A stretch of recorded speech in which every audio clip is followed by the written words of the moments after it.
Good morning, students. I hope you are doing well. Dear students, the topic which we are going to take up today is tenses. This is one of the fundamental concepts of grammar on the basis of which we are able to speak and write the language correctly. First of all, let's have a look at the learning outcomes. After completion of the topic, you will be able to recognize different tenses, use correct form of verbs, and compose sentences in different tenses. Tense means time, or you can say it represents time of an action. Thus, it has been divided into basic three categories, which are present, past, and future. Present tense expresses an unchanging, repeated, or reoccurring action or situation that exists only now. It can also represent a widespread truth. Past tense expresses an action or situation that was started and finished in the past. And future tense expresses an action or situation that will occur in the future. You will come to know about it descriptively in the upcoming slides. In the previous slide, you came to know about the three basic tenses, which are present, past, and future. Each of the three tenses has four forms or subdivisions or categories to show continuity or completeness of the action and time. And these are indefinite tenses, which are also known as simple tenses. Then the second category is continuous or imperfect tense. The third one is perfect tense, and the fourth one is perfect continuous tense. We will come to know in detail about these tenses in the next slides. Through this web chart, you can clearly understand that the basic forms of tenses, that is present, past, and future, are further divided into four categories, which we just discussed in the previous slide. This division is done into four different parts for our own convenience, for our better understanding of the tenses. After this subdivision, the total number of tenses comes to 12. Now, here is the tense chart before you, depicting certain rules for the formation of different tenses. So let us take up present tense first.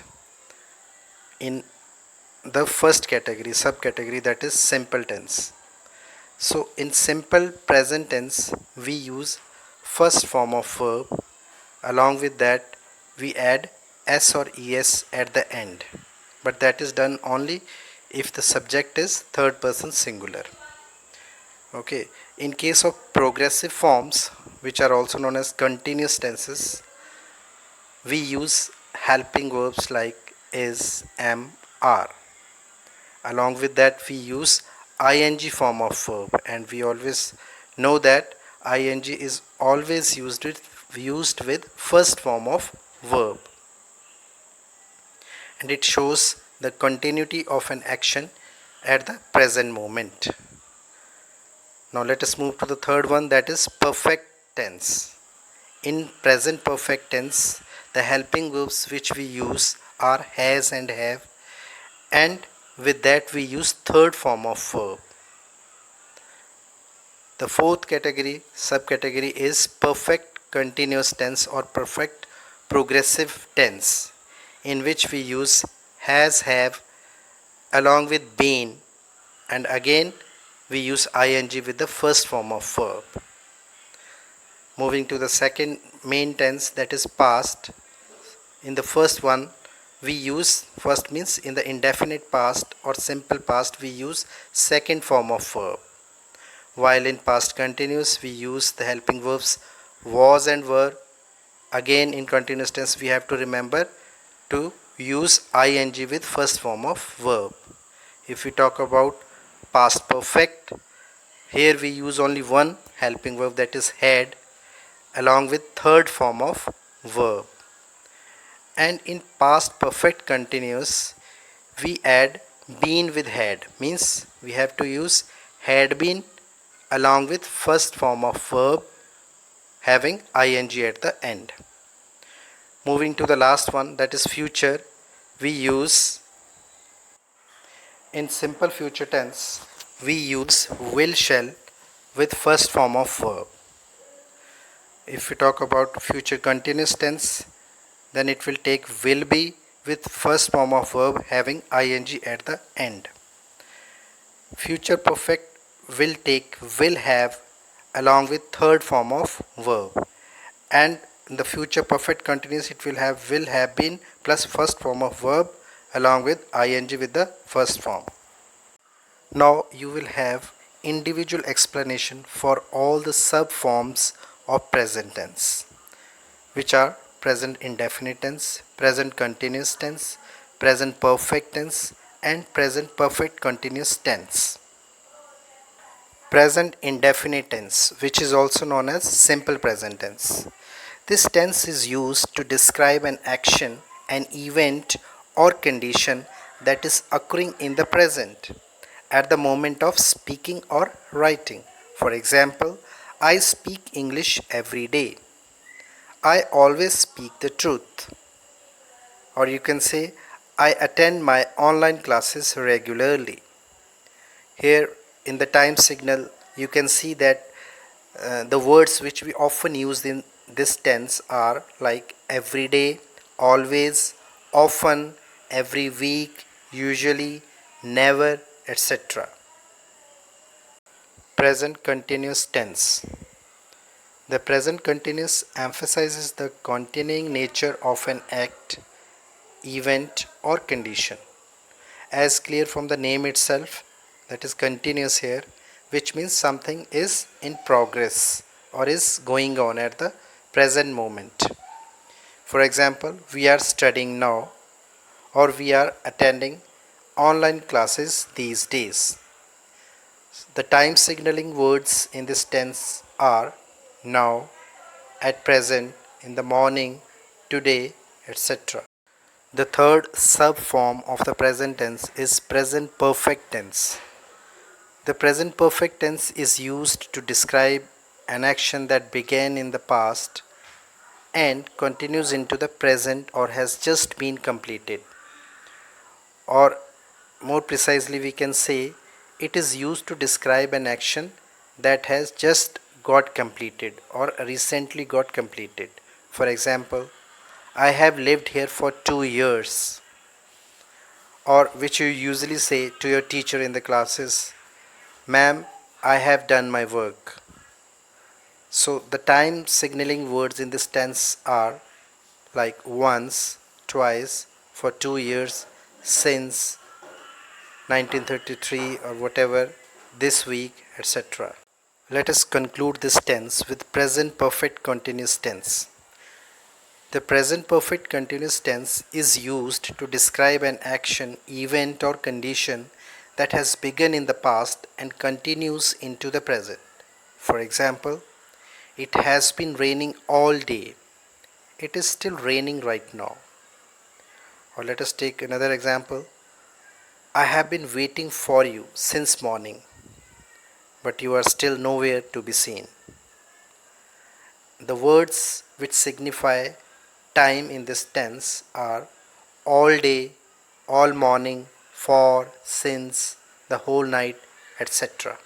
Now you will come to know elaboratively about the sub-forms of past tense, which are past indefinite tense, past continuous tense, past perfect tense, and past perfect continuous tense. So the first one in past tense is past indefinite tense, which is also known as simple past tense. This tense is used to describe an action, an event, or condition that occurred in the past or that took place at some point of time in the past. For example, he bought a pair of shoes yesterday, or I paid my dues online. The time signaling words in this tense are yesterday, last month, last night, a fortnight ago, etc.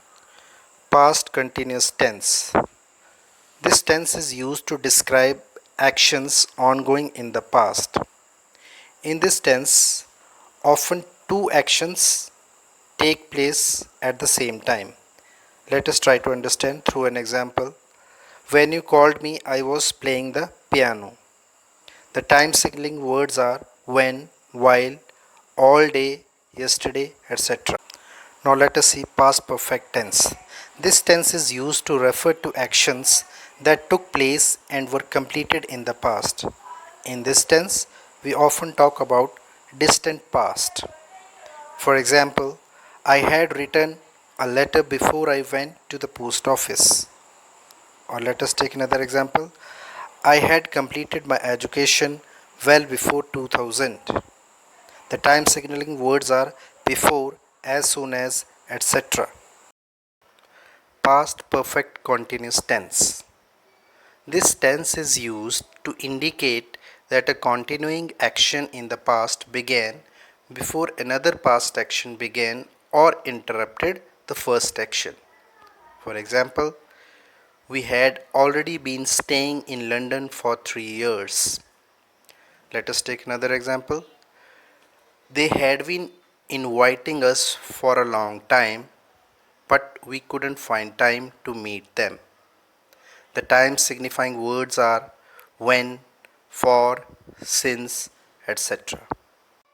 Now you will have individual explanation of the subforms of future tense, which are future indefinite tense, future continuous tense, future perfect tense, and future perfect continuous tense. Future indefinite tense, which is also known as simple future tense. This tense is used to refer to actions that will take place after the act of speaking or writing. Or in other words, we can say this tense is used to describe the actions which will take place somewhere in the coming time. For example, she will go to Paris tomorrow. Another way of writing this tense or describing this tense is by the use of going to. Like here it is given, I am going to read newspaper tomorrow. Or we can say we are going to have a party next week. The time signaling words are tomorrow, next week, next year, etc. The next tense is future continuous tense. The future continuous tense is used to describe actions ongoing in the future. The future progressive is used to refer to continuing action that will occur in the future or the coming time. For example, I shall be going out at 8 tomorrow morning. The time signaling words for this tense are tomorrow morning, from 7 to 9 tonight, next week, next month, etc. Future perfect tense. The future perfect is used to refer to an action that will be completed or that is expected to be completed sometime in the future before another action takes place. For example, we shall have arrived at Surabaya tonight, or they will have gone abroad by the end of next month. The time signifying words for this tense are by next month, by the end of this day, by the next week, etc. This is the last among the subforms of future tense, which is future perfect continuous tense. This tense is used to indicate a continuing action that will be completed at some specified time in the future. For example, by June 2007, I shall have been working at this office for 3 years. Or let us take a more relevant example. By April 2021, I shall have been working in this institute for 15 years. The time signifying words for this tense are by the end of or by the end of a particular year, etc. So, dear students, that's all at my end for this topic. I hope you would have understood it well, and I also expect you to practice it well. Thank you.